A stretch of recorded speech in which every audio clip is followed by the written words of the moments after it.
ओम sir. Okay. तर काल आपण प्राणवायूला सुषुम्नामध्ये प्रवेश करण्याचा मेथड बघितली. आता ह्या प्राणवायूला मनासकट जेव्हा आपण सुषुम्ना नाडीमध्ये प्रवेश करणार आहोत, त्याच्यानंतर आपल्या शरीराचा आपल्याला पदार्थांचा परिचय करून घ्यायचा आहे. मग ज्या महाभूतांपासून आपलं सगळे धातू बनलेले आहेत, शरीर बनलेलं आहे, त्याचा परिचय आता आपण एक एक करून करून घेणार आहोत. तर आता आपण काल आपण सगळ्या महाभूतांची आपल्या शरीरामधली स्थिती बघितलेली आणि त्यांचा आता एक एक करून कसा आपल्याला आतमध्ये परिचय करून घ्यायचा आहे ते बघूया. कारण आपण आता काय केलंय, तर योग्यानं आपला प्राणवायूला निरोध करून कुंभक करून त्याच्याबरोबर मनाला सुद्धा सुषुम्नेमध्ये प्रवेशित केलेलं आहे. आणि आता त्याच्या सहाय्याने आपल्याला आपल्या महाभूतांना जाणून घ्यायचं आहे आणि त्यांच्यावर विजय मिळवायचा आहे. तर सगळ्यात पहिलं जे महाभूत आहे ते पृथ्वी महाभूत. आता ज्यांना म्हणजे नोट्स काढायची सवय आहे त्यांनी एक असा चार्ट करून घ्या की डाव्या बाजूला पाचही महाभूतांची नावं येतील आणि उजव्या बाजूला मी सांगतो ते कॉलम करा. पहिलं स्थान. तर पहिलं पहिलं पंचमहाभूत कोणतं घ्यायचं? पहिलं पृथ्वी महाभूत. पृथ्वी, आप, तेज, वायू आणि आकाश क्रमाने चारही डाव्या बाजूला लिहून घ्या आणि उजव्या बाजूला वरती हेडिंग सगळी क्रमाने देत जा. पहिलं घ्या स्थान,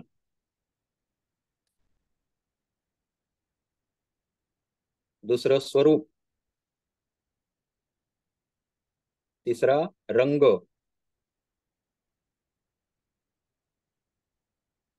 चौथं बीजाक्षर,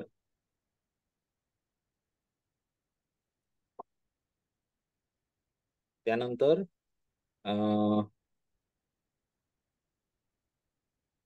देवता,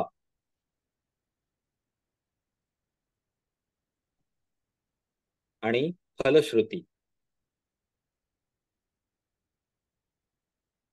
ओके. आता हे आपण एक एक क्रमाने बघूया. पृथ्वी महाभूताचा जसा जसा परिचय आपण करून घेणार, म्हणजेच काय करायचं आहे, तर प्राणवायूला सुषुम्नामध्ये प्रवेश करून तर परत चित्तासह एकदा सांगा, सुरुवातीपासून हा. परत एकदा. पृथ्वी, आप, तेज, वायू आणि आकाश ही पाचही महाभूत डाव्या बाजूला लिहून घ्या, एकाखाली एक. आणि वरती हेडिंग उजव्या बाजूला क्रमाने डावीकडून उजवीकडे. पहिलं स्थान, त्यानंतर स्वरूप, त्यानंतर रंग, त्यानंतर बीजाक्षर, त्यानंतर देवता आणि त्यानंतर फलश्रुती. तर आता पृथ्वी महाभूत पहिल्यांदा बघूया. पहिला आपण त्याला डिस्कवर करणार आहोत. तर पृथ्वी महाभूताचं स्थान कुठून कुठपर्यंत आहे काल आपण गुडघ्यापासून बघितलं. खाली. हा, पावलापासून गुडघ्यापर्यंत असं आहे. आता पृथ्वीचं जे स्वरूप आहे ते चतुरस्त्र आहे, म्हणजे चारही दिशांना पसरलेलं अशा प्रकारचं स्वरूप चतुरस्त्र. त्यानंतर त्याचा वर्ण आहे तो पिवळ्या रंगाचा आहे. आपल्याला अनुभूती होतात या पृथ्वी महाभूताशी जेव्हा आपण धारणा करणार त्यावेळी आपल्याला ह्या पिवळ्या रंगाची अनुभूती होते. चतुरस्र स्वरूप आहे हे लक्षात येतं. पृथ्वीचा जो मंत्र आहे तो लम आहे किंवा बीजाक्षर आहे. लम हा आहे, ल वर टिंब. आता या प्राणवायूला पृथ्वी तत्वामध्ये लम या बीजमंत्राने मिसळून आणि चतुर्भुज आणि चतुर्मुखी ब्रह्माजींचे 5 तास ध्यान करायचं आहे. म्हणजे देवता कुठली आहे इथली? ब्रह्मा. ब्रह्माजींचं 5 तास ध्यान करायचं आहे. त्यानं असं केल्यानंतर योगी पृथ्वी तत्वावर नियंत्रण मिळवतो. पृथ्वी जयमापनुयात असं म्हटलेलं आहे.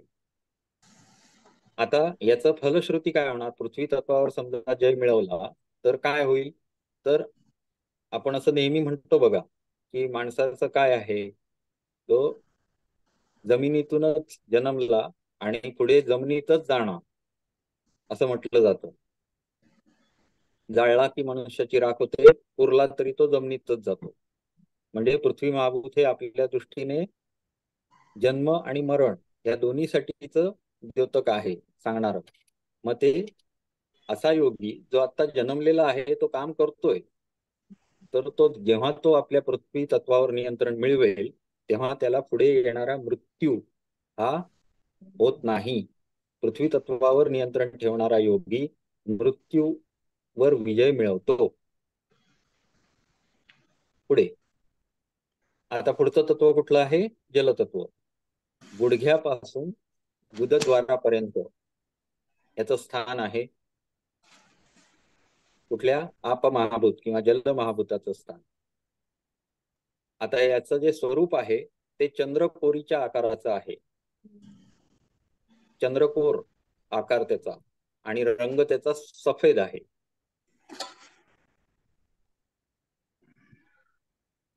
याचा जो बीज मंत्र आहे तो वम आहे. वम. वला वरती टिंब.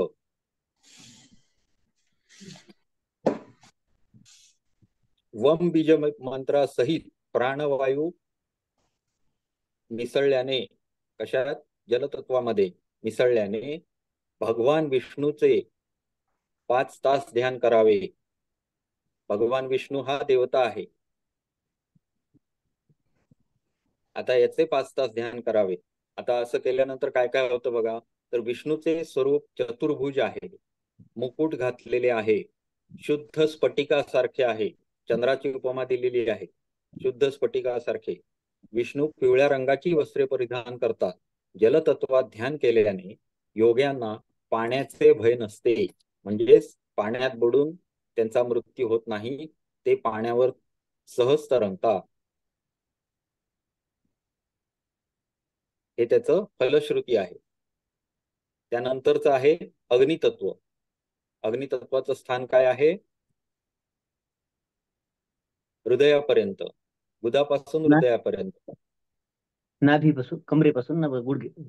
कमरेपासून इथे ह्या उपनिषदामध्ये गुदापासून असं म्हटलंय, पण बाकी सगळ्या ग्रंथामध्ये तुम्हाला नाभीपासून ते मिळणार. सर तर आता काय बरोबर. करायचंय? नाभीपासून करायचंय की हो, आता गुदापासून हृदयापर्यंत या ग्रंथामध्ये. गुदापासून हृदयापर्यंत? हृदयापर्यंत. आपण पहिलं काय बघितलं? पावलापासून गुडघ्यापर्यंत. दुसरं काय बघितलं? गुडघ्यापासून गुदापर्यंत. आता गुदापासून हृदयापर्यंत. अग्नीचा आकार किंवा स्वरूप हे त्रिकोणी आहे, त्रिकोण आहे तिथे. त्याचा रंग लाल आहे आणि बीजमंत्र रम आहे. र वर टिंब. लम, वम, त्याच्यानंतर रम.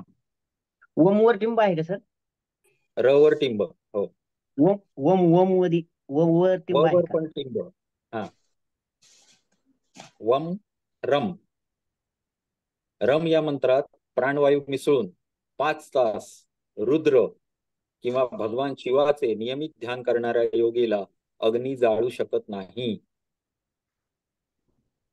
आता इथे काय करायचं आहे? कशा प्रकारे साधना करायची आहे?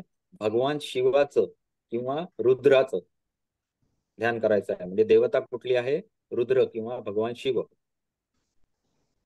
अशा प्रकारे जेव्हा 5 तास तो ध्यान करतो तेव्हा त्याला अग्नी जाळू शकत नाही किंवा अग्नीवर तो विजय मिळवतो. धगधगत्या अग्नीतही त्याचे शरीर जळत नाही. शिवासोबत 3 यक्ष राहतात. इथे थोडस काही ट्विस्ट आहेत त्यांचे. शिवासोबत 3 यक्ष राहतात. भगवान शिव भक्ताला वरदान देतात. असा जो भगवान शिव आहे तो सूर्यासारखा तेजस्वी आहे. त्याचे शरीर पूर्ण राखेने माखलेले आहे आणि त्याचा चेहरा आनंदाने भरलेला आहे. जेव्हा आपण हे सगळं बघतो तेव्हा ध्यान करत असताना या स्वरूपाची कल्पना करायची असते, असं त्या लेखकांना अभिप्रेत आहे.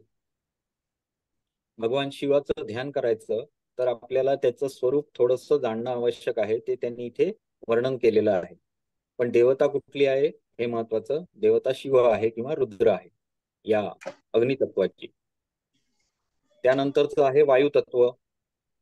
वायू महाभूत हा कुठपासून असणार? हृदयापासून भुवयाच्या मध्यभागापर्यंत.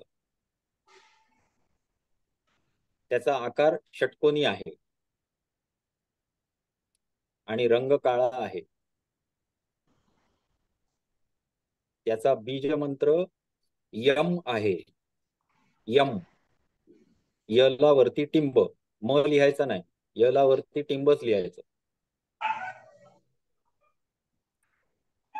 भगवान मरुत. मरुत मरुत म्हणजे वायुदेवता. वायुदेवता वायू तत्वाचे अधिपती आहे. म्हणजेच भगवान मरुत किंवा वायुदेवता तो सर्वज्ञ, ईश्वर आणि सर्वव्यापी आहे. मरुत हा जो आहे तो सर्वज्ञ, ईश्वर आणि सर्वव्यापी आहे. यम मंत्राने 5 तास भगवान मारुताचे ध्यान करणारा योगी वाऱ्याप्रमाणे आकाशात उडू शकतो.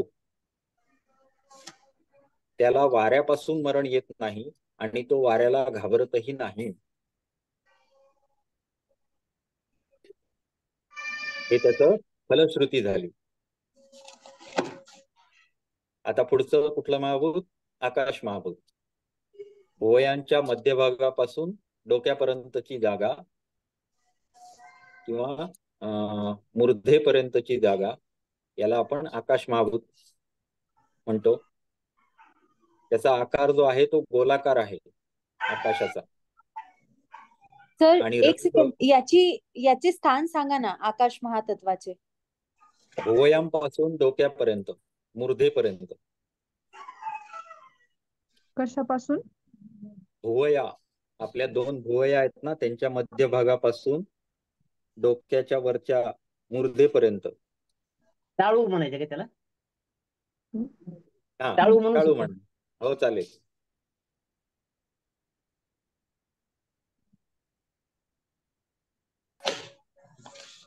आकाशाचा आकार कसा आहे? गोलाकार आहे. आणि रंग कसा आहे? धुरासारखा आहे. रंग धुरकट लिहून घ्या. आणि आकाशाचा बीज मंत्र हम आहे. हम. ह वर टिंब. रम रम रम हम यम हम. हा. आणि याचाही देवता. हा, बोला. कलर प्लीज सांगा ना. धुरकट, कलर काय? धुरकट. धुरकट. कलर धुरकट. आणि तत्व बीज मंत्र हम आहे.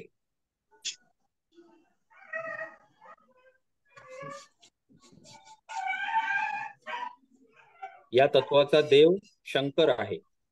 शिव मगाशी पण होता आपल्याला. कुठल्या तत्वाला होता? अग्नि तत्वाला होता.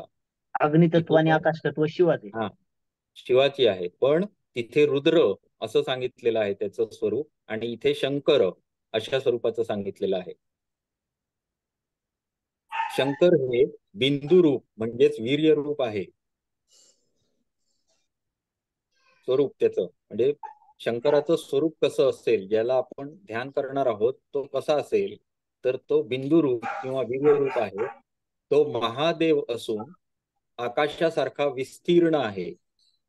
ते नेहमी कल्याणच करतात. त्यांचा रंग शुद्ध स्फटिकासारखा असतो. त्यांच्या मस्तकावर चंद्रकला उपस्थित आहे. तो सौम्य किंवा शांत आहे. आणि अग्नीकडे काय आहे? रुद्र आहे. अग्नि महाभूतामध्ये रुद्र आहे आणि इथे कसं आहे? सौम्य किंवा शांत आहे. ते सर्व प्रकारची शस्त्रे बाळगतात आणि सर्व प्रकारचे दागिने देखील घालतात. त्यांच्या अर्ध्या शरीरात उमा किंवा पार्वती निवास करते. ते वरदान देतात आणि ते सर्व कारणांचे कारणही आहेत. प्राणवायूमध्ये हम या मंत्राने शंकराचे ध्यान करणारा योगी या आकाश धारणेमुळे आकाशात फिरू लागतो. आकाशात विहंगम फिरू लागतो. त्याला सगळीकडे आनंदच दिसायला लागतो, आनंदात डुबून जातो. अशा प्रकारे आपण काय केलं, पाचही महाभूतांमध्ये धारणा करून त्या देवतेला प्रसन्न करून मंत्राने आपण महाभूतांवर सिद्धी प्राप्त केली किंवा महाभूतांमध्ये आपण ज्ञान करून घेतलं. महाभूतांचा परिचय करून घेतला, म्हणून ही परिचय अवस्था आहे. सर पण मला ना जसे पृथ्वी पदार्थ तत्वाची फलश्रुती ऐकू नये आली. पृथ्वी तत्वाची फलश्रुती तेवढे सांगा. आकाशची हा. पण हा, पृथ्वीचा जो आहे आकाशात आपलं कोणाची सांगू? पृथ्वी आणि आकाश. हा, पृथ्वी पृथ्वी. तत्वामुळे मनुष्याला मरण येत नाही, मृत्यूपासून परांगमुख होतो किंवा मृत्यूवर विजय मिळवतो. आकाश तत्वाने आकाशात विहंगम फिरू लागतो, उडता येतो त्याला. तर देवता आणि त्याची फलश्रुती तुम्ही खूप छान वर्णन केलं, परंतु आम्हाला ते वेळेअभावी ते संपूर्ण लिहून घेता नाही आलं. म्हणजे शॉर्ट नका मध्ये घेऊ, घेता. त्याचं काय हा. म्हणजे पूर्ण घ्यायची गरज नाहीये. का होणार आहे की जेवढं तुम्ही जास्ती लिहायला जाल ना, तेवढं तुम्हाला ते लक्षात ठेवणं पण कठीण आहे. फक्त इथे लक्षात कसं ठेवायचं, तर अग्निमहाभूत जे आहे त्याच्यामध्ये रुद्र आणि शिव हे 2 शब्द वापरलेले आहेत, आणि इथे मात्र आपल्याला काय वापरलेला आहे, शंकर हा शब्द आणि शिव. वापरलेला आहे. शंकर. शंकर इथला काय आहे, आकाश तत्वातला सौम्य आणि शांत आहे. त्याला 5 चेहरे, 10 हात, 3 डोळे अशा प्रकारे वर्णन त्याचं आहे. सर्व प्रकारची शस्त्रे बाळगतो, दागिने घालतो, वरदान देतो, आणि त्याचं अर्ध शरीर हे उमा किंवा पार्वती यांनी बनलेलं आहे, असं त्याचं वर्णन आहे. हे त्याचं ध्यानासाठी त्यांनी या शंकर या देवतेचं वर्णन केलंय. अशा प्रकारे आपण ध्यान करायचं आहे, धारणा करायची आहे. ध्यान पण नाही. धारणा ही आपण काय करतो, धारणेमध्ये 2 गोष्टी तरी अस्तित्वात असाव्या लागतात. म्हणजे एक जो ध्यान करणारा आहे तो, आणि जे आलंबन आहे ते. मग आलंबन कशाचं घ्यायचं आहे, या देवतेचं. या देवतेला त्याच्या गुणासकट आपण आलंबन म्हणून स्वीकारत आहोत, आणि त्याची आपण जेव्हा धारणा करणार तेव्हा आपल्याला आकाश तत्वावर विजय मिळवता येणार, असा याचा अर्थ आहे. ओके, चला पुढे. आता पंचतत्व आपण सगळी जाणून घेण्यासाठी प्रयत्न केले. 5-5 तास प्रत्येक पंचमहाभूतावर आपण प्रयत्न करून त्याच्यावर जय मिळवलेला आहे. आता त्याचं पूर्ण फलश्रुती सगळ्याची, पंचमहाभूतांची जेव्हा सिद्धी प्राप्त होणार तेव्हा आपल्याला काय काय होतं बघा. पंचमहाभूतांचे चिंतन करणाऱ्या योग्याचे शरीर विजेसारखे बलवान होते, म्हणजे कडक होते. विजेचा जसा कडकडाट होऊ शकतो किंवा विजेचं जसं सामर्थ्य असतं, तद्वत सामर्थ्य आपल्या शरीरामध्ये उत्पन्न होतं, किंवा तितका चपळपणा आपल्या शरीरामध्ये येतो. तो मृत्यूवर विजय मिळवतो. ब्रह्मदेवाने जरी सृष्टीचा पूर्ण नाश केला तरीही योगी मृत्यू पावत नाही.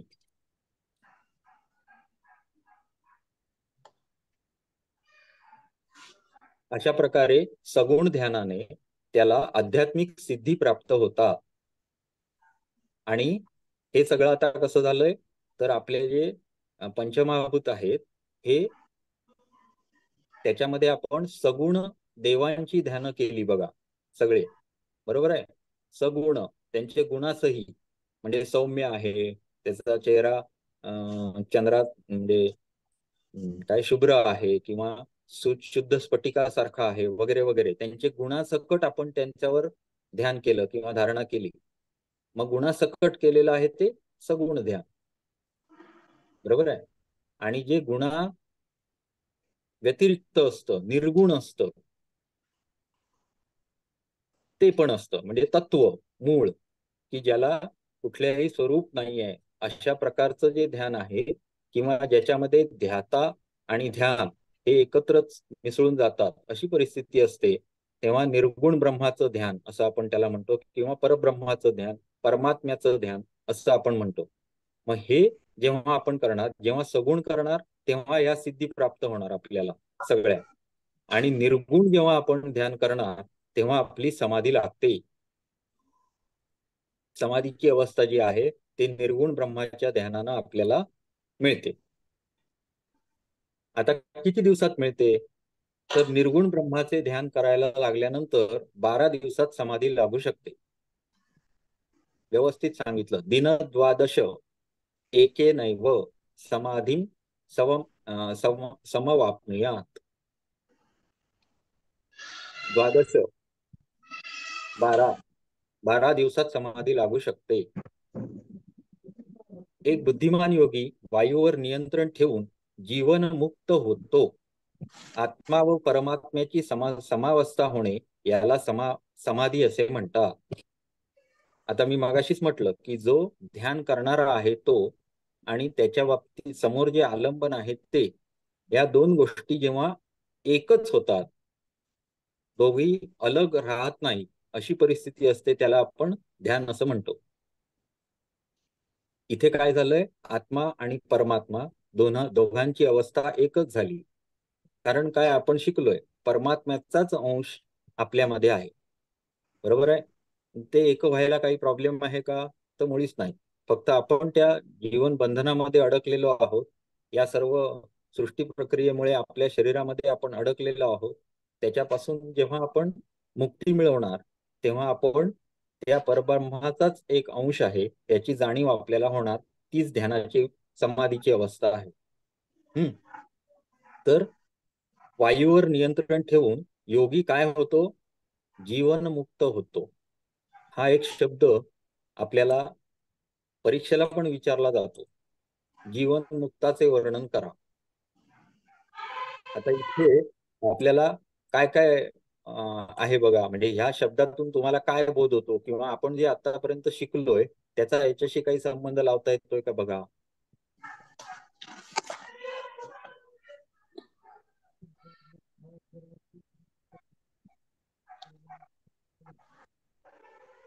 तर संबंध असा आहे की आपल्याला काय करायचं आहे, बेसिकली जे काही योग आहे तो आपल्याला कुठपर्यंत नेणार आहे, तर मूळ जे चेतन स्वरूप आहे त्याच्यापर्यंत नेणार आहे. आता आपण कसं बघत गेलो, तर आपण पंचमहाभूतांवर एक एक करून सिद्धी मिळवत गेलो, आणि पंचमहाभूतांवर सिद्धी करत असताना सगुण ईश्वराचं कुठल्या तरी प्रतीक म्हणून त्याचं आपण धारणा करत गेलो. आपल्याला सवय होत गेली 5-5 तास ध्यान केल्यानंतर.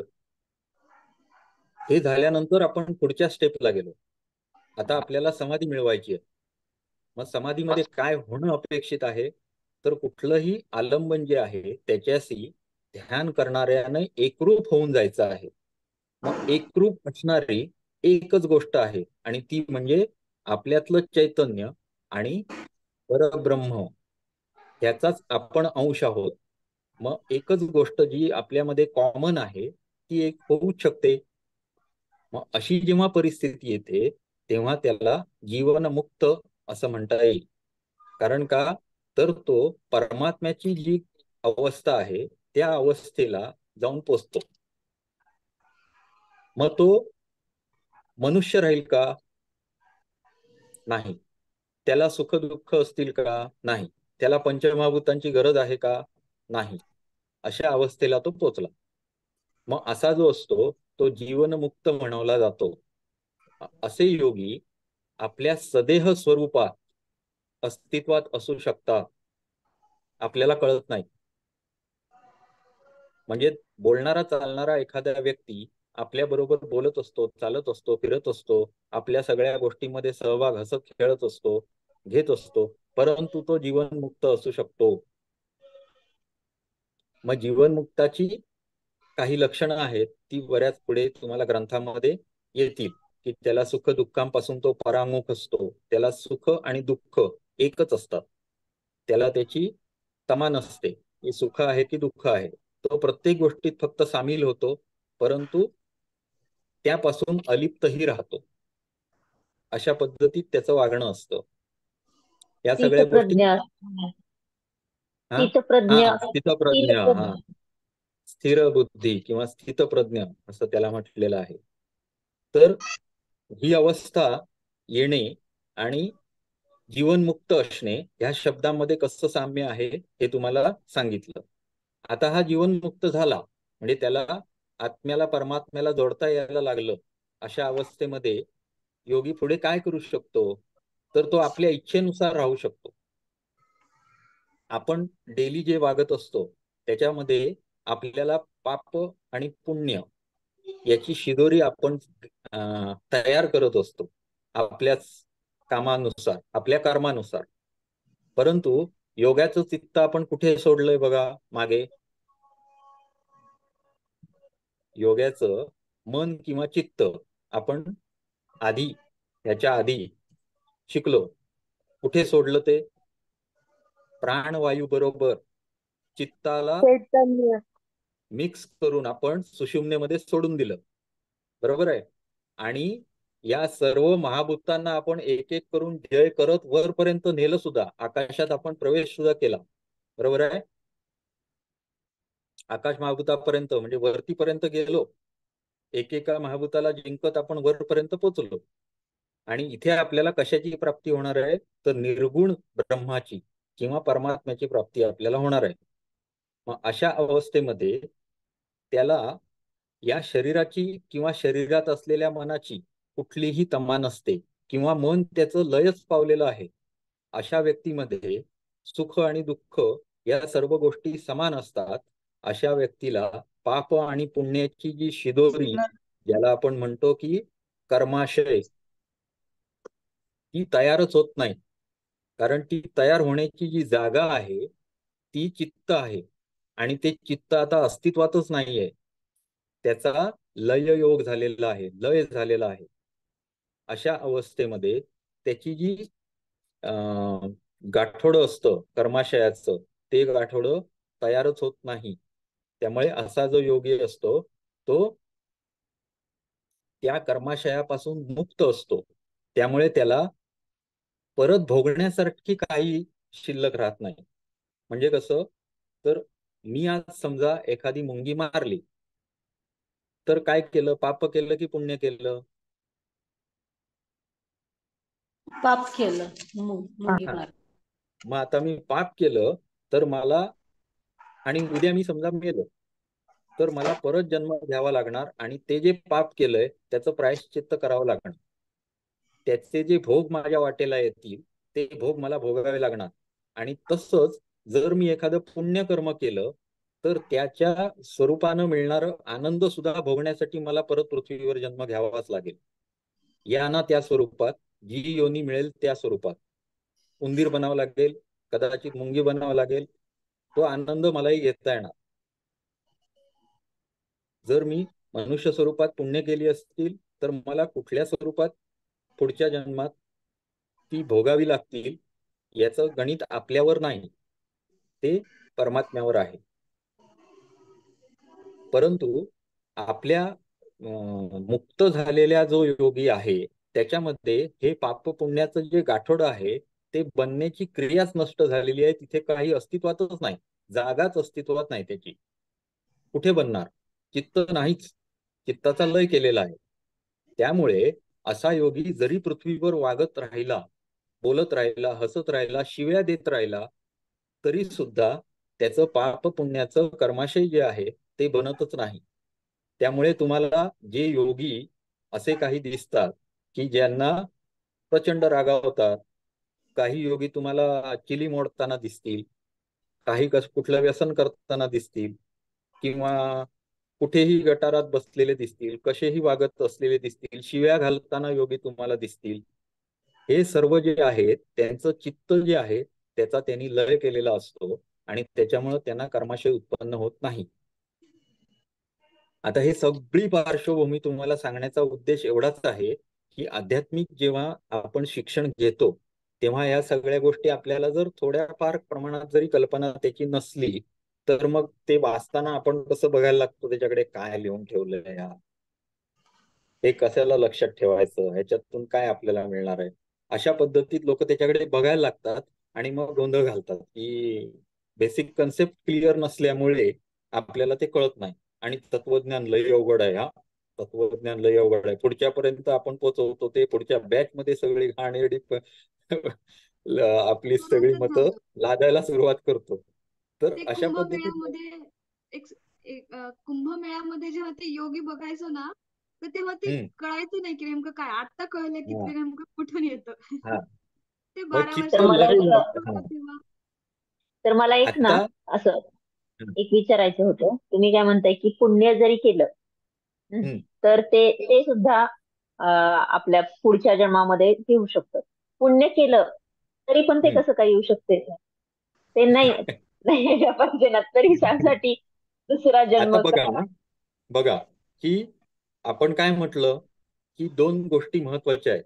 एक म्हणजे आपला जे चैतन्य तत्व आहे ते, जे निर्गुण निराकार काय निष्कलंक किंवा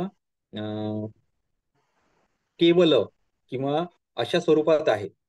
त्याला भावना आहेत का हो? नाही. त्याला पाप व पुण्य दोन्ही गोष्टी समानच आहेत. म्हणून आपल्या जे योगाचे ग्रंथ आपण ज्याला पतंजली म्हणतो, त्यांनी एक सुंदर शब्द वापरलेला आहे की तो द्रष्टा आहे. तो फक्त बघणार. समोर कापून टाकतायत 10 माणसं, जर चैतन्य आहे तर तो समोर नुसता बघत राहणार, त्याच्यावर कुठलीही प्रतिक्रिया देणार नाही. भावनेने काम करत नाही चैतन्य. चैतन्य हे कसं आहे तर भगवद्गीतेमध्ये सुद्धा त्याचं वर्णन आहे की एक संथ दिवा पेटवून ठेवलेला आहे आणि त्याचा प्रकाश चारही दिशांना पडत आहे. इतकं सोपं त्याचं उदाहरण आहे. कशा स्वरूपात आहे तर आतमध्ये प्रकाशित स्वरूपात, म्हणजे ज्याला आपण प्रकाशित असं म्हणणार फक्त, पण ज्याच्या नुसत्या अस्तित्वाने आपल्या सगळ्या शरीरामध्ये चेतना निर्माण होते. जशी दिव्याच्या ज्योतीने प्रकाश निर्माण होतो, अशी असलेली वस्तू म्हणजे चैतन्य आहे. आलं लक्षात? आणि हे द्रष्टा आहे. द्रष्टा म्हणजे काय? नुसतं बघण्याची कला.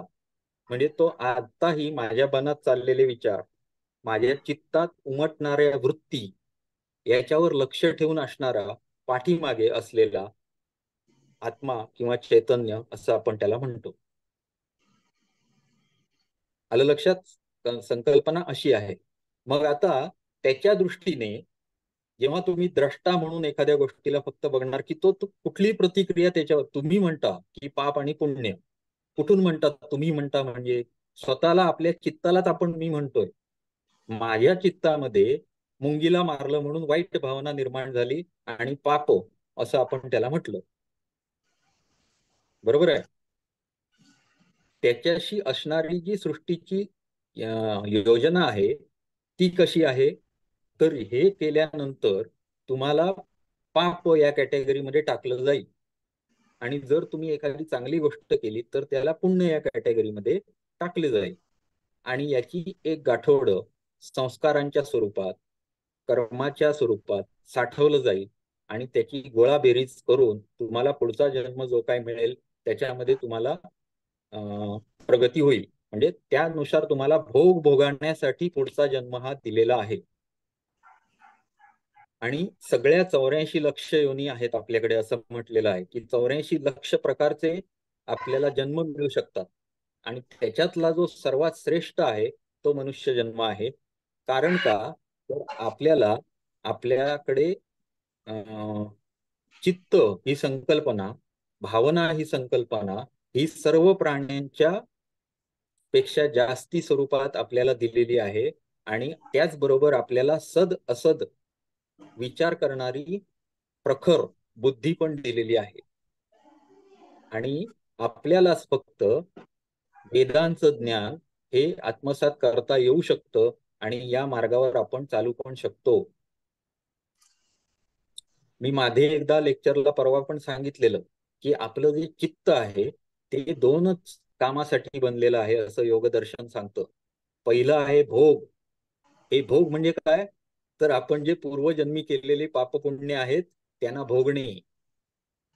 म्हणजे एखादा खूप सुंदर अंबानीचा पोरगा होतो, परंतु त्याला काही आजार पण असतात.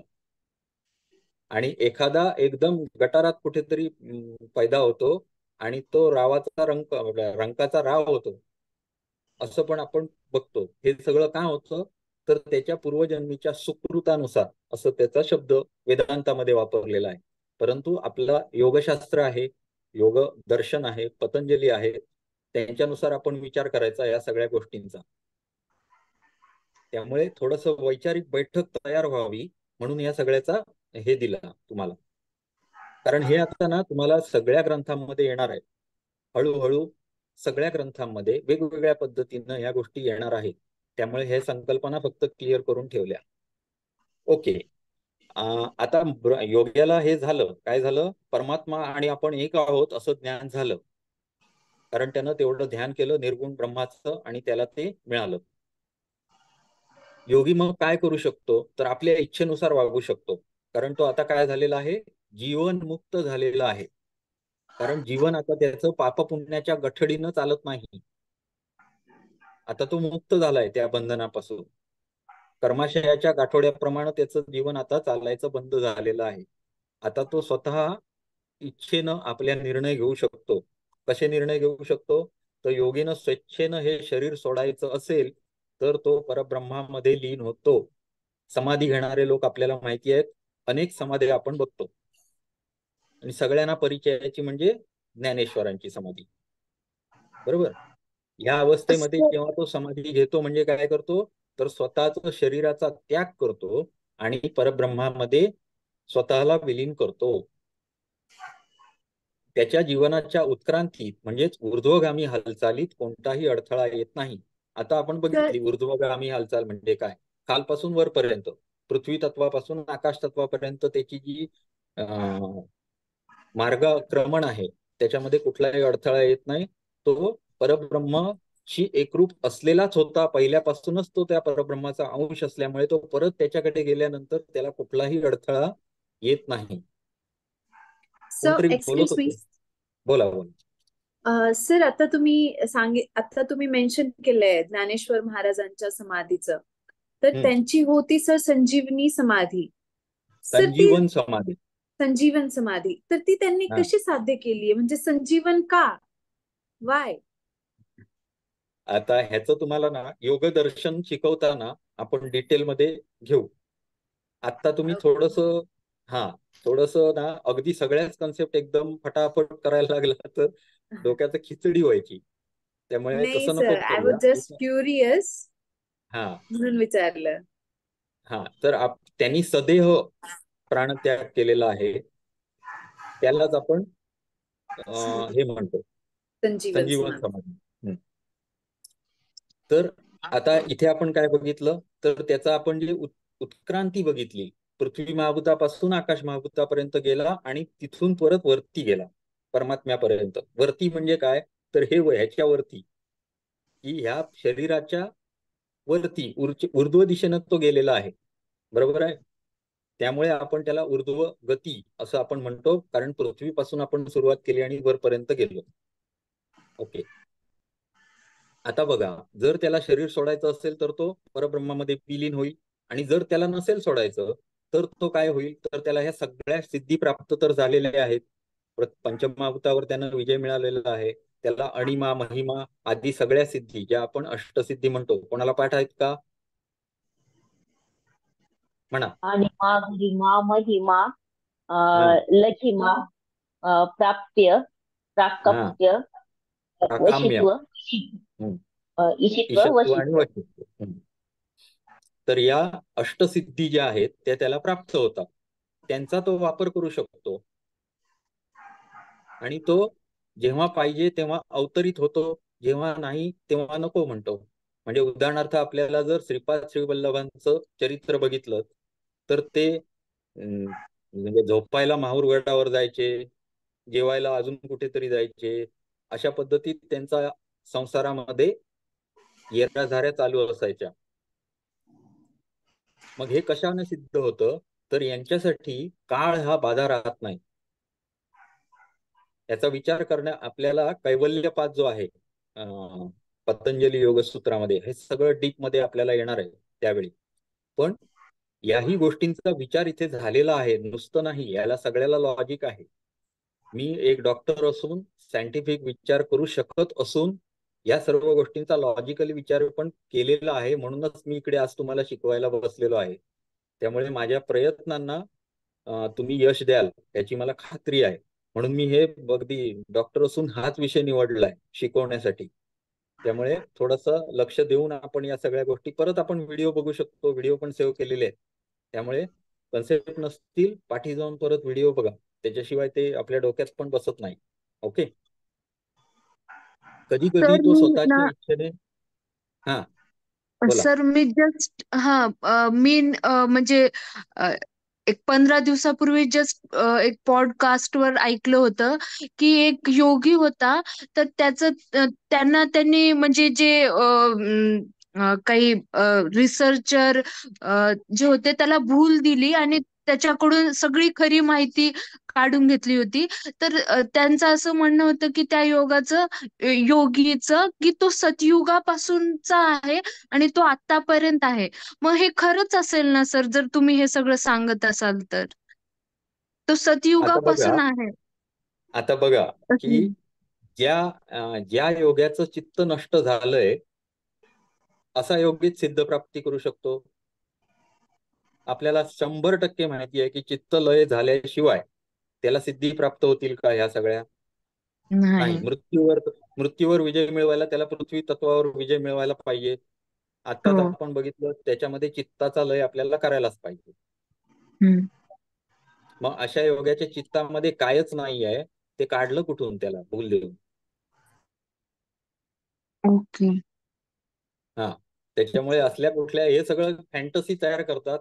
त्याच्यामुळे आपण नाही बघायचं त्याला. आपल्याला बर. गोष्टी एकदम लॉजिकली थिंकिंग ठेवायचं, त्यानुसारच जायचं.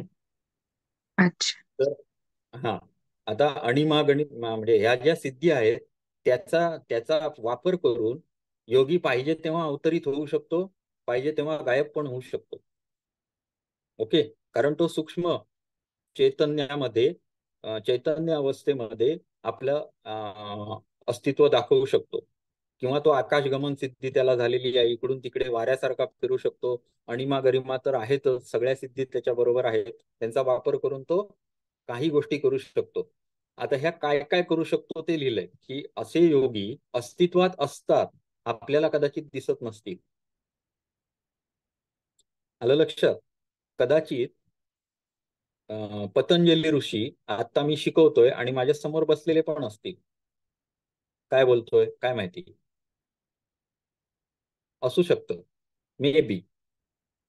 तर असे जे असतात त्यांच्याविषयीचं चैतन्य जे असतं ते त्यांनी कशाला मिळवलेलं आहे? परमात्म्याला, परम चैतन्याला ते मिळालेले आहेत. मग त्यांच्यामधलं चैतन्य थोड्या स्वरूपात जरी आपल्याकडे आलं तरी त्याला आपण कृपा असं म्हणतो. मागे एकदा कृपेचा विषय आलेला आपल्याकडे, आलं लक्षात?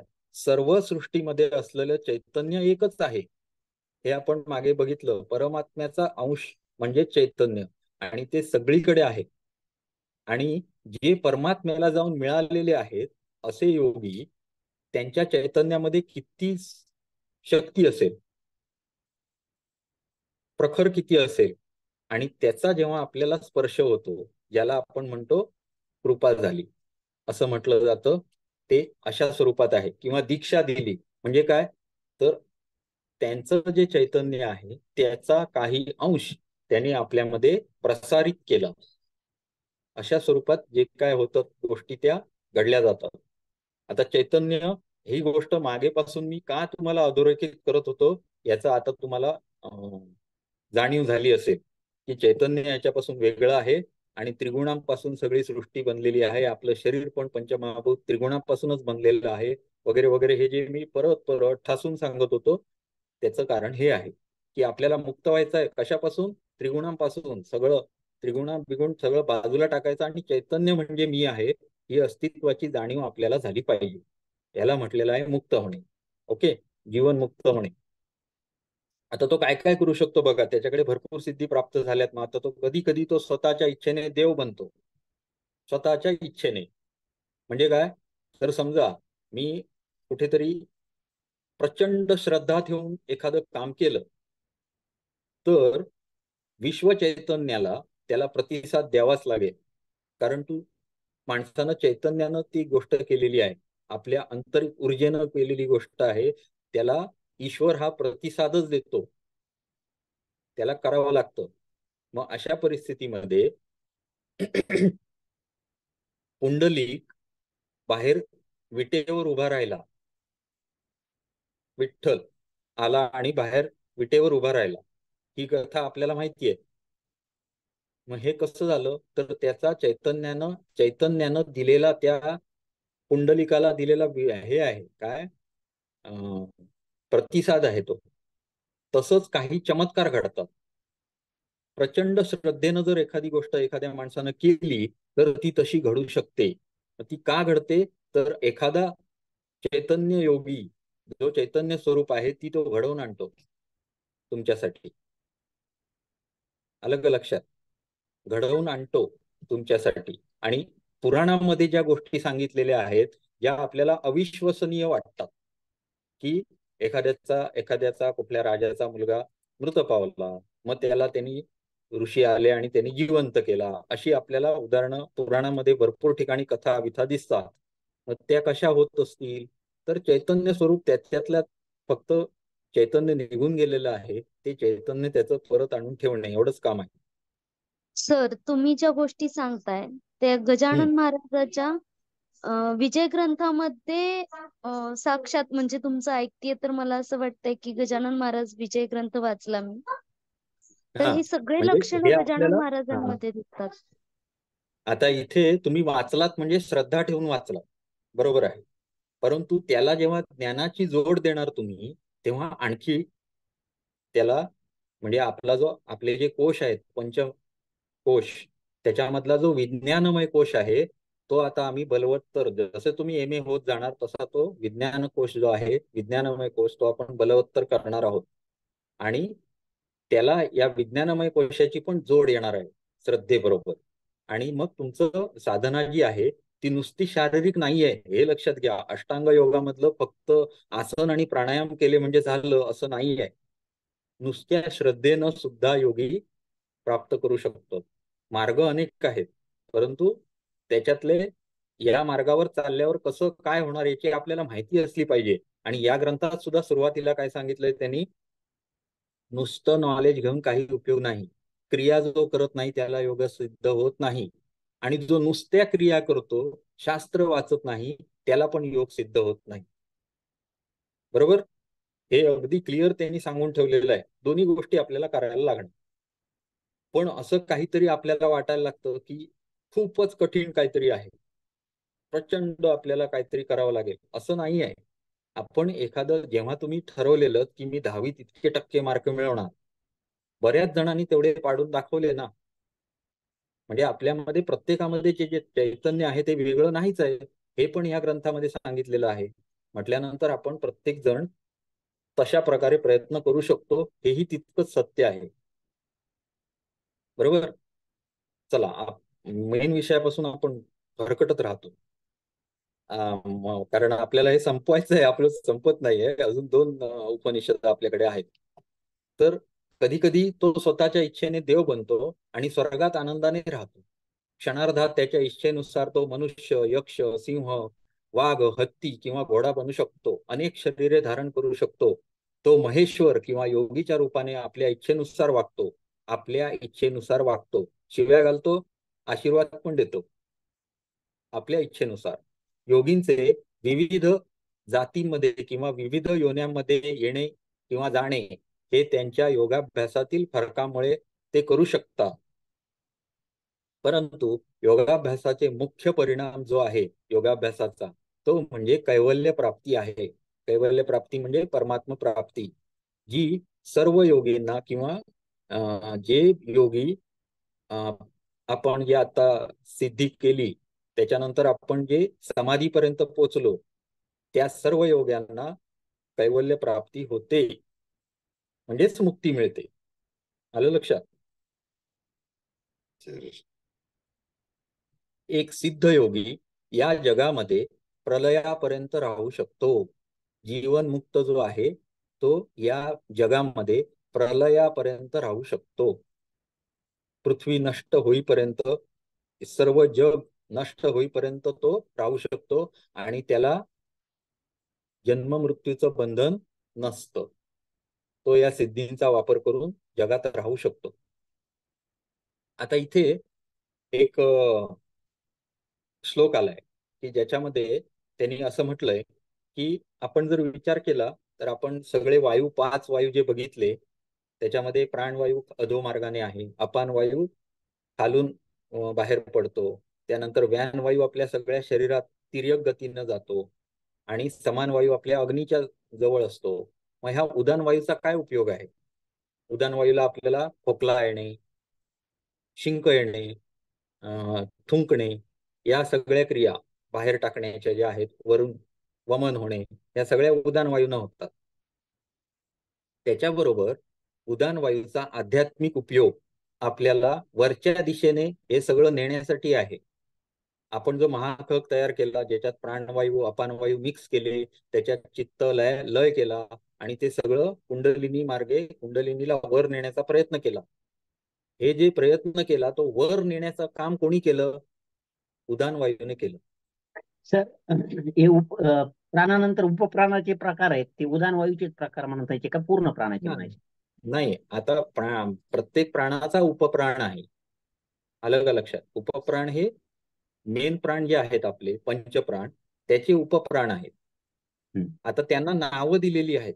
स्पेशली कशावरून नावं दिली तर त्यांच्या कर्मावरून नावं दिलीत. त्यांनी काय करायचं जेणेकरून ते त्याला उप असं म्हणता येईल.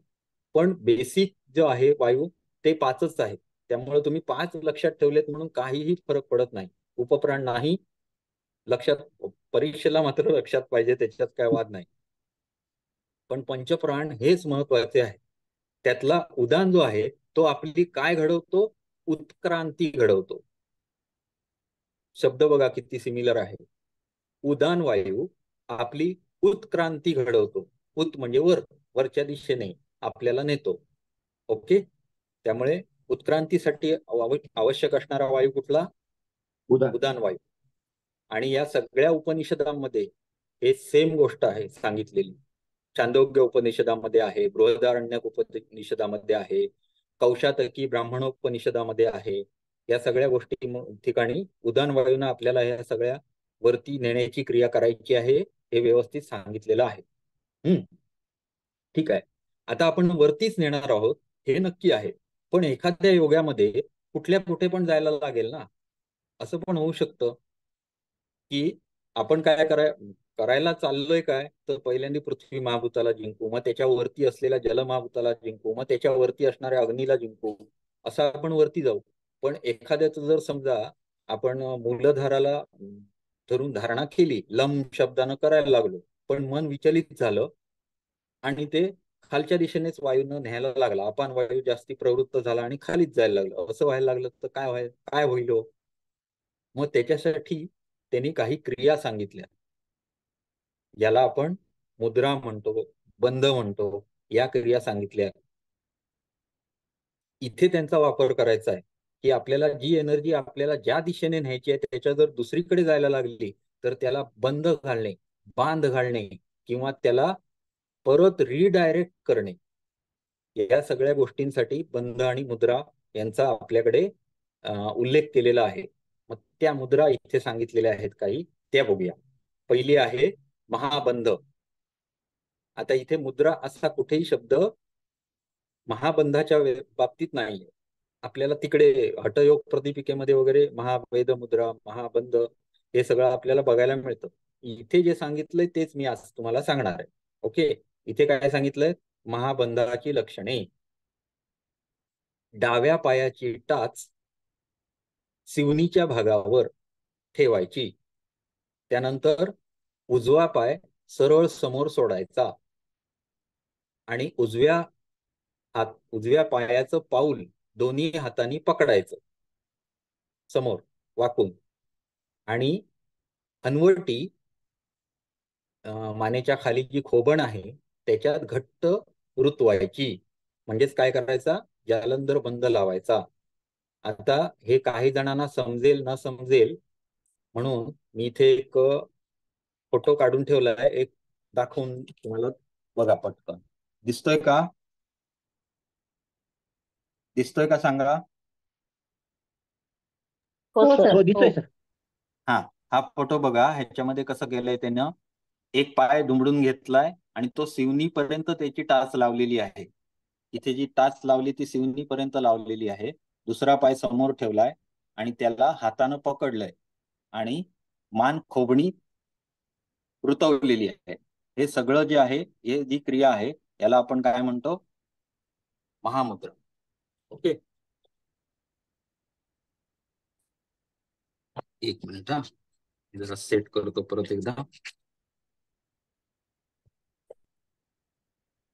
आता ही जी महामुद्रा आहे ही सांगण्याचं आपल्याला कारण पण समजलेलं आहे, पण महामुद्रा आपल्याला परीक्षेमध्ये विचारली तर लिहिता आली पाहिजे, बरोबर ना? त्याच्यामुळे महामुद्रेचं वर्णन करताना आपण चित्र जे लक्षात ठेवलंय ते मनात करायचं आणि त्या पद्धतीनं लिहून टाकायचं. ओके, पुढे आपलं महाबंध झालं. त्याच्यानंतर आहे खेचरी मुद्रा. खेचरी मुद्रा, खेचरी मुद्रा कशी असते तर दाखवतो, चित्रानुसार दाखवतो.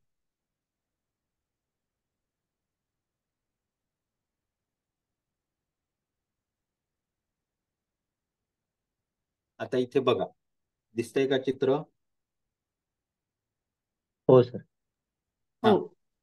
ह्याच्यामध्ये जर बघितलं तर ही जी टंग आहे, हे दात आहेत, इथे हे नाक आहे आणि आतमध्ये असलेली गुलाबी रंगाची जीभ आहे. ही जीभ जी आहे ती आपल्याला उलट्या दिशेनं वळवायची आहे, उलट्या दिशेने. आणि कशी कुठपर्यंत न्यायची आहे तर आपल्याला ती आतपर्यंत वरपर्यंत न्यायची आहे. हे बघा, ही कुठे नेली आहे बघा, इथे जे आपलं सॉफ्ट पॅलेट आहे त्याच्याही पाठीच्या बाजूला मेंदूच्या जस्ट खाली अशी एक जागा, माझा इथे कर्सर फिरतोय, दिसतोय ना तुम्हाला? हो. इथपर्यंत ती आतपर्यंत न्यायची आहे. याला म्हणतात खेचरी मुद्रा. आलं लक्षात? आता या खेचरी मुद्रेचं वर्णन कसं आहे ते बघूया. खेचरी मुद्रा ही जीभ डोक्याच्या छिद्रामध्ये म्हणजे नाकाच्या शेवटी आतमध्ये जीभ उलटी करायची, आतमध्ये घालायची आणि घशाच्या पाठच्या बाजून नाकाच्या वर न्यायची. जाते का बघा कोणाची? त्याच्यासाठी छेदन, दोहन, चालन असे पुढे प्रकार पण सांगितलेले आहेत. अष्टप्रदीपिकेमध्ये याचा ऍडव्हान्स हे आहे, गैरंड संहितेमध्ये ऍडव्हान्स आहे. त्याच्यात ते कसं करायचं ते पण त्यांनी सांगितलेलं आहे. आता इथे काय करायचं आहे तर नाकाच्या पाठच्या बाजूला वरच्या दिशेने जीभ आपल्याला न्यायची आहे. भुवयांच्या मध्यभागाच्या पाठी म्हणजे नाकाच्या वर, म्हणजे किती आतमध्ये ती गेली आहे तर ह्याच्या बरोबर पाठी एक छिद्र आहे. क्रिब्रिफॉर्म प्लेट नावाची एक प्लेट असते तिथे, किंवा इथमॉइडल सायनस असतात दोन, त्याच्या खाली येते ती जागा जी असते ती. त्या जागेमध्ये क्रिब्रिफॉर्म प्लेट म्हणजे बेस ऑफ द ब्रेन किंवा स्कलचा जो बेस असतो. स्कल जर तुम्ही घेतली तर नाकाची फक्त इथे दोन भोकं दिसतात आणि आतमध्ये जे दिसतं ते म्हणजे क्रिब्रिफॉर्म प्लेट. त्याच्यावरती जस्ट मेंदू असतो आणि अत्यंत पातळ असते ती जी क्रिब्रिफॉर्म प्लेट असते ती. त्याच्यामुळे समजा एखादा पेशंट आमच्याकडे हेड इंजुरीचा आला तर आपण काय बघतो, त्याच्या कानातून पाणी रक्त येतंय का आणि नाकातून रक्त येतंय का. मग नाकातून नुसतं बघून चालत नाही, तर ते घशातून लागून पोटात जातंय का हे पण आपल्याला बघावं लागतं. कारण ती क्रिब्रिफॉर्म प्लेट जर तडा गेला असेल त्याला तर आपल्याला मेंदूला इन्फेक्शन होऊन पेशंट मरतो. तर अशा केसमध्ये आपल्याला हे एक्सरे करून सिटी स्कॅन करून बघावं लागतं, इतकी पातळ असते. आणि याचा संबंध डायरेक्ट मेंदूशी असतो. आणि अशी जागा परफेक्ट त्यांनी निवडून काढलेली आहे. आणि आयुर्वेदामध्ये सुद्धा ह्याचं वर्णन आहे, नासा ही शिरसो द्वारम, सुश्रुत सांगतात. शालाक्य तंत्रामध्ये नासा ही शिरसो द्वारम असं स्पष्ट शब्दात त्यांनी वर्णन करून ठेवलेलं आहे. त्यामुळं हे त्यांनी उगाच लिहून ठेवलेलं नाही. त्याचा विचार करून त्यांनी आपल्या आतमध्ये बघण्याची दृष्टी 100% मिळवलेली होती. त्याच्याशिवाय हे लिहून ठेवलेलं नाही हे आपल्याला पक्क जाणवतं. लक्षात आलं? त्यामुळे असा थोथांड काहीतरी आहे आपण शिकतोय असं आपण विचार करायचा नाही मुळीच. आपल्याला कधी कधी कळणार नाही हे बरोबर आहे, त्याला वैज्ञानिक कारण ते असणारच. आणि काही वेळेला विज्ञानाच्या पलीकडे असलेली जी गोष्ट असते त्याला आपण आध्यात्मिक म्हणतो. दोन्ही गोष्टी पॅरलली चालू ठेवणं हे आपलं काम आहे. वैज्ञानिक दृष्टिकोन सोडायचा आहे का? मुळीच नाही. विज्ञानात मी कसं बसवू शकतो याचा प्रयत्न आपण करायचा. आलं लक्षात? का तर अधिकाधिक लोकांपर्यंत आपण पोहोचवू शकू या गोष्टी. त्याच्यामुळे आपलं नजर बघण्याची या गोष्टींकडे अशी असली पाहिजे. पण श्रद्धा ही सुद्धा त्याची गरजेची आहे, कारण हेच लोक आपले पूर्वज होते. त्यांनीच आपल्याला हा धरोहर किंवा ज्याला आपण आपली संस्कृती ही जतन करून आपल्यापर्यंत पोहोचवली आहे. आणि ती उगाच पोहोचवलेली नाही, ते चैतन्य स्वरूप होते. त्या लोकांनी हे लिहून ठेवलंय ज्यांना आपण आप्त असं म्हणतो. आणि आप्तोपदेश नावाचं एक प्रमाणच आपण मानतो. ते त्याचं कारण हे आहे की ते कधीही खोटं न बोलणारे स्पष्ट वक्ता असा जो माणूस असतो किंवा जो चैतन्य स्वरूप असतो असा माणूस कधी खोटं बोलतच नाही. तो खरंच बोलतो. म्हणून त्याच्याकडनं लिहिलेलं जे आहे ते आप्तोपदेश आहे. आणि त्याला आपण खोटं ठरवून चालणार नाही. आपण कदाचित पटवून द्यायला कमी पडतोय किंवा वैज्ञानिक दृष्टिकोन आपल्याकडे कमी पडतोय. अशा पद्धतीत आपण विचार पण केला पाहिजे. ओके, आता हे पाठी नेली आपण, सर, जीप वरपर्यंत एक नेली. एक शंका होती. ते बोला ना. क्युब्रिफॉर्म प्लेटवर अनुलोम विलोम आणि जलनीती याचा काय परिणाम होतो? 100% होतो. याचा परिणाम कसा आहे की जेव्हा आपण तुम्हाला कपालभाती असं म्हणू, तर कपालभातीनं आपण काय करतोय, तर पोटातलं जे प्रेशर निर्माण करतो आणि वायूला उत करतो, वरती प्रेशरनं ढकलतो. बरोबर आहे? ज्या काही 72,000 नाड्या आपल्या शरीरात सांगितल्यात त्या सर्व शरीर पसरलेल्या आहेत. त्याच्यामध्ये काय वाहतं? प्राणशक्ती वाहते.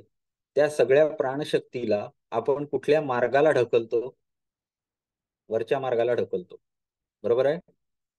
वरच्या मार्गाला ढकलतो. का ढकलतो? तर कपालभाती ही शुद्धी क्रिया आहे. कपालभाती प्राणायाम आहे का? नाही. कपालभाती ही शुद्धी क्रिया आहे. आपल्याला ज्या मार्गावर चालायचं आहे तो मार्ग शुद्ध असला पाहिजे की नको?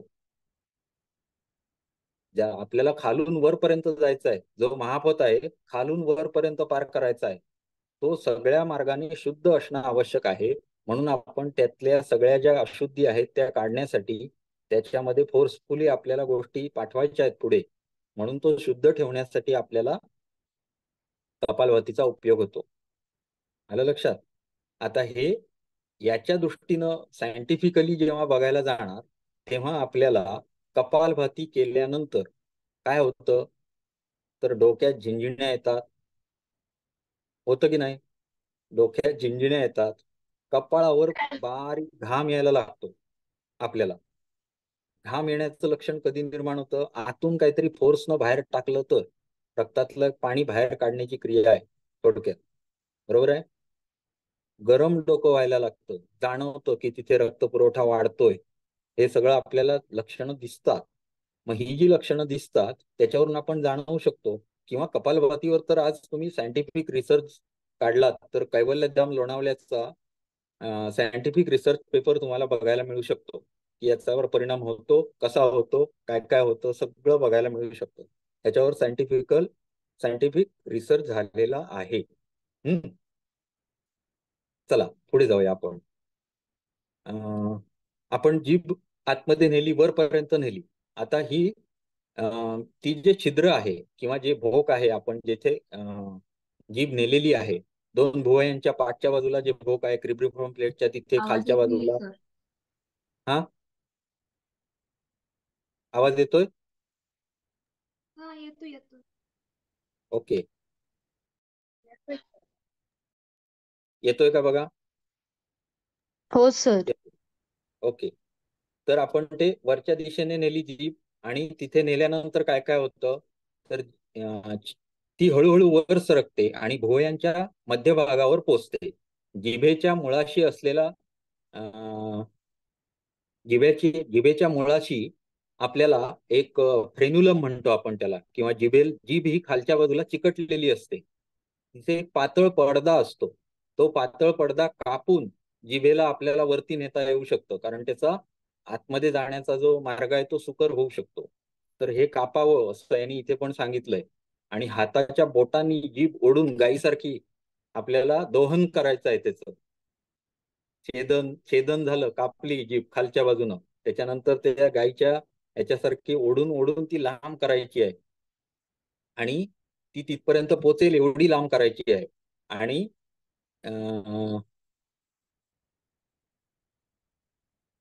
असा व्यायाम आपण रोज करायचा आहे आणि हळूहळू आपली जीभ मोठी करायची आहे आणि मग ती आपल्याला तिथपर्यंत पोचवायची आहे आणि तिथे अमृत बिंदूचं पान करायचं आहे असं म्हटलेलं आहे. आता इथे मी एक कन्सेप्ट थोडासा उद्धृत फक्त करतो आणि थांबतो, की आपल्या शरीरामध्ये आयुर्वेदामध्ये तर मॅडमना माहिती आहे की आपल्याकडे पर आणि अपर असे 2 ओज सांगितलेले आहेत. पर आणि अपर. अपर ओज हा ओंजळभर असतो आणि अत्यंत सूक्ष्म स्वरूपात जो असतो तो पर ओज आहे. आता हे कन्सेप्ट जो आहे तो ह्याच्याशी थोडासा रिलेटेड पण आहे आणि योग मार्गामध्ये जे सांगितलेलं आहे तिथे पण कसं आहे तर बिंदुजय हा प्रकार सांगितलेला आहे की जो अमृत बिंदू आहे तो बिंदू आपल्याला अग्नीत प्रवेशित होण्यापासून वाचवायचा आहे, म्हणून आपल्याला ही जीभ मध्ये घालायची आहे आणि तो त्याचं पान करायचं. तो जो मेंदूतून स्त्रावणारा अमृत बिंदू आहे त्याचं पान करण्याने खेत्री मुद्रा सिद्ध होते. आता इथे 2 बिंदू हा प्रकार ऊर्ध्व आणि अधो दोन्ही बाजूला सांगितलेला आहे, की जिथे वज्रोली सारख्या मुद्रा पण सांगितल्यात, वज्रोली अमरोली. त्याच्यामुळे वज्रोली अमरोली सारख्या ज्या मुद्रा सांगितल्यात येतं ऐकायला, तर त्या मुद्रा शुक्राचा क्षय होण्यापासून वाचवण्यासाठी सांगितल्यात. म्हणजेच अधोबिंदूचा क्षय सांगितलेला आहे, होण्यापासून क्षय वाचवण्याचं सांगितलेलं आहे.